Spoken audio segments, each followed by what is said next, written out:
To home scientist creator. तो आज हम लोग करेंगे क्लास 10th होम साइंस की जो टॉप 20 वाली सीरीज़ थी उसमें आज थर्ड क्लास करेंगे। तो आइए स्टार्ट करते हैं। पहला क्वेश्चन है, घर में वस्त्र सिलने से क्या लाभ है? घर में वस्त्र सिलने से क्या लाभ है? घर पर वस्त्र सिलने से धन की पर्याप्त बचत होती है, कपड़े की बचत तथा कपड़े का सदुपयोग किया जा सकता है। अगला क्वेश्चन है, सिलाई किट क्या है? सिलाई कटाई के कार्य के लिए आवश्यक सामग्री को रखने के डिब्बे या थैले को सिलाई सामग्री सहित संयुक्त रूप में सिलाई किट कहा जाता है। सिलाई किट में रखी जाने वाली प्रमुख वस्तुएं होती हैं और वह वस्तुएं कौन कौन सी हैं? तो सिलाई किट में कौन कौन सी वस्तुएं रखी जा सकती हैं?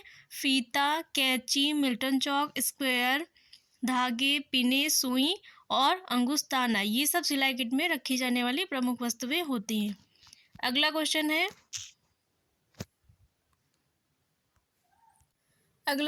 है, हाथ की सिलाई के किन्हीं चार टाँकों के नाम लिखिए। तो हाथ की सिलाई के किन्हीं चार टाँकों के नाम बताने हैं।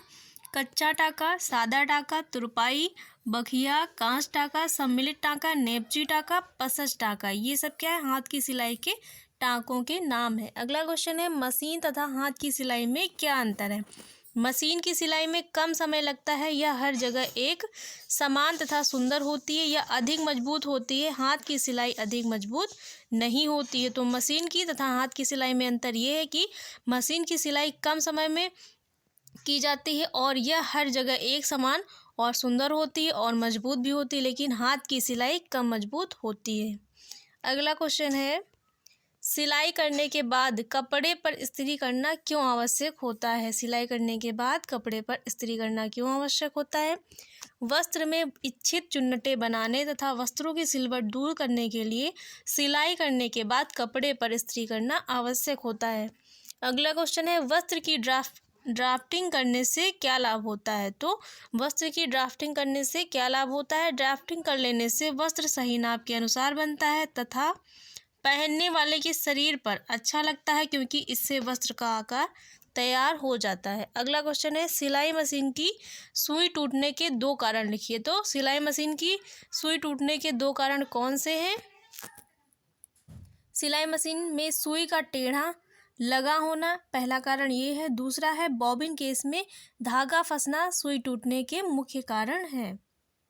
अगला क्वेश्चन है, सफ़ेद सूती वस्त्रों की धुलाई की विधि क्या है? सफ़ेद सूती वस्त्रों की धुलाई की विधि कौन सी है? तो सूती वस्त्रों को साबुन या डिटर्जेंट के घोल में भिगोने के पश्चात हाथ से रगड़कर साफ करना चाहिए तथा अच्छी तरह खंगालकर साबुन रहित करना चाहिए। अगला क्वेश्चन है, सफ़ेद सूती वस्त्र का पीलापन आप कैसे दूर करेंगी? तो श्वेतक,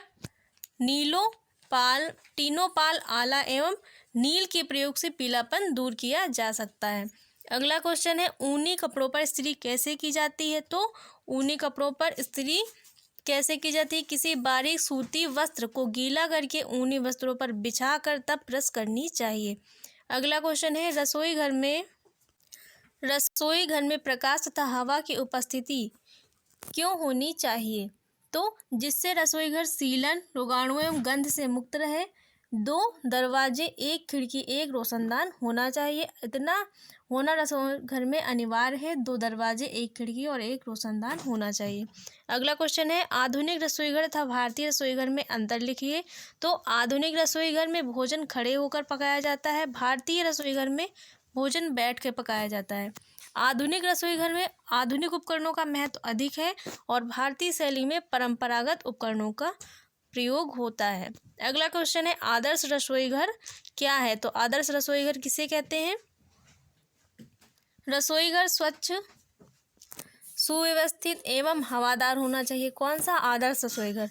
रसोई घर में प्राकृतिक, कृत्रिम दोनों प्रकाश की व्यवस्था होनी चाहिए। रसोई का आकार पर्याप्त बड़ा होना चाहिए। ये आदर्श रसोई घर की विशेषताएं हैं। अगला क्वेश्चन है, प्रेशर कुकर में खाना शीघ्र क्यों पकता है? प्रेशर कुकर में खाना शीघ्र क्यों पकता है? प्रेशर कुकर में वाष्प बहुत तेजी से बनती, इससे खाना जल्दी पकता है। अगला क्वेश्चन है, खाद्य सामग्री को क्यों पकाया जाता है? खाद्य सामग्री को क्यों पकाया जाता है? तो पकाने के उद्देश्य क्या है ये भी बताना है। खाद्य सामग्री को स्वादिष्ट, सुपाच्य एवं रोगाण मुक्त बनाने के लिए पकाया जाता है। पकाने के उद्देश्य क्या है? उच्च ताप पर पकाने से भोजन सामग्री रुगाड़युक्त रहती है।